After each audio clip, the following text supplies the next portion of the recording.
আসসালামু আলাইকুম সবাইকে মাহে রমজানের শুভেচ্ছা।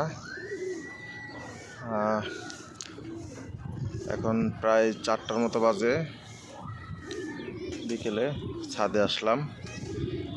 আজকে দ্বিতীয় দিন কবুতরগুলো ছেড়ে দিছি। গতকালকে ছাড়ছিলাম আর আজকে ছাড়ছি। আলহামদুলিল্লাহ 3টা কবুতর চলে গেছিলো। 3টা কবুতরের মধ্যে একটা কবুতর ফেরত আসছে।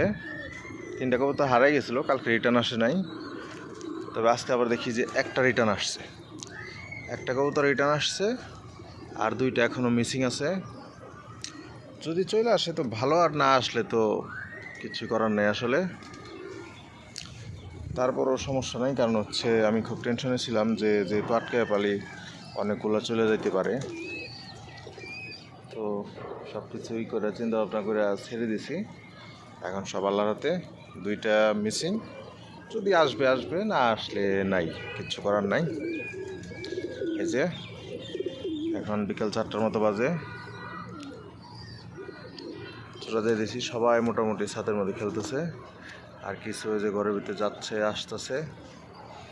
এই যে 3টা বেগুন গাছ বুনছিলাম, বেগুন গাছের অবস্থা এমন অবস্থা করছে 2 দিনে।